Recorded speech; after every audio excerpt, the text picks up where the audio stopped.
आशीष त्रिपाठी जी, भाजपा की यूपी में हार का क्या कारण मानते हैं आप?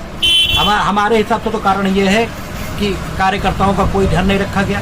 और कार्यकर्ताओं का ध्यान रखने से मेरा तात्पर्य ये बिल्कुल नहीं है कि कार्यकर्ता गुंडागर्दी करे तब आप उसका ध्यान रखो, लेकिन कार्यकर्ता को जो मिलना चाहिए कम से कम वो तो मिलना चाहिए। राजनीति में आपकी मजबूरियां हो सकती हैं, आपको जीतने वाले लोग चाहिए हो सकते हैं। आप जब चुनाव लड़ाएं तो जीतने वाले लोगों को खूब लड़ाएं, आप बाहर से लोग ले आए उसकी भी कोई दिक्कत नहीं, लेकिन संगठन ऐसे पद जहां हमारा कार्यकर्ता योग्य है, सरकार की जो अहर्ताएं हैं उन अहर्ताओं के हिसाब से भी एलिजिबिलिटी हमारे कार्यकर्ता के पास है, और उन पदों पर भी आप हमारे कार्यकर्ता का ध्यान न रख करके बाहर से आए हुए लोगों की सिफारिशों पर अगर लोगों को रखेंगे, नियुक्त करेंगे, तो हमारा कार्यकर्ता शांत होकर बैठेगा ही। और हमारे कार्यकर्ता हम इसलिए नहीं हारे कि जनता हमारे साथ नहीं थी, हम इसलिए हार गए कि हमारा कार्यकर्ता मायूस था, वो घर से गया और सिर्फ अपना वोट डालकर चला आया। उसके अलावा क्या जातिवाद भी फैक्टर रहा आपके हिसाब से?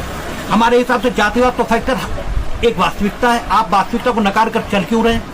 आप जब जानते हैं कि हिंदुस्तान की राजनीति की वास्तविकता जातिवाद है तो उस फैक्टर पे हमें काम करना पड़ेगा, क्योंकि अगर आप चुनाव लड़ेंगे तो जाति के आधार पर आपको चलना पड़ेगा, उस हिसाब से आपको समीकरण सेट करने चाहिए। वो आपने किया भी, लेकिन इस सब के बावजूद भी जातिवाद कितना भी हावी होता, माननीय मोदी जी, माननीय अमित शाह, इनका चेहरा इतना बड़ा था, योगी जी इतना बड़ा चेहरा था, सब कुछ हो सकता था, लेकिन हमारा कार्यकर्ता मायूस था। और वो मायूस इस वजह से था कि उसकी सुनी ही नहीं गई कहीं।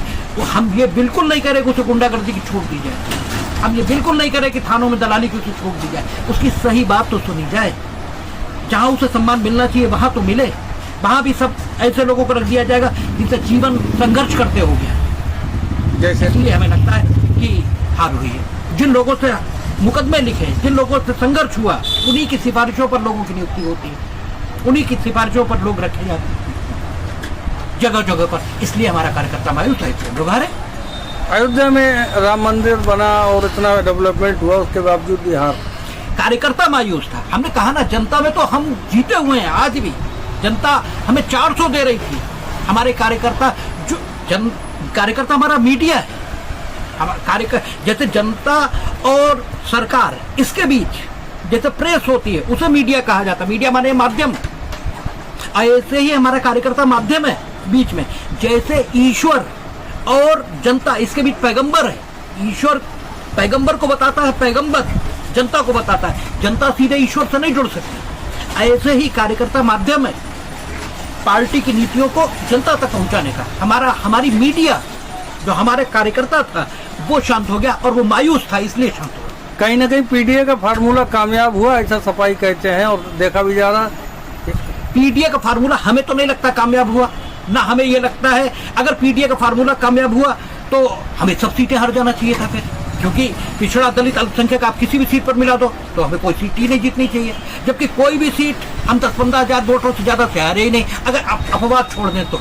पिछड़ा और दलित वोट के भाजपा को मिला? बिल्कुल मिला, बिल्कुल मिला। तो कुछ जगहों पर हमने कहा ना कि कार्यकर्ता हमारा मायूस था, इस वजह से जब वो निकला नहीं 10-15 हजार वोटों से सीटें हार गए। इसका क्या अर्थ हुआ? तो हमें नहीं लगता पीडीए का कोई प्रभाव है।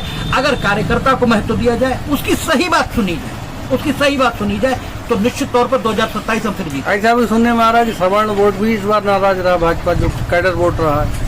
भाजपा का कैडर वोट कभी नाराज नहीं था, और ना भाजपा की जनता में कोई खिलाफत नहीं।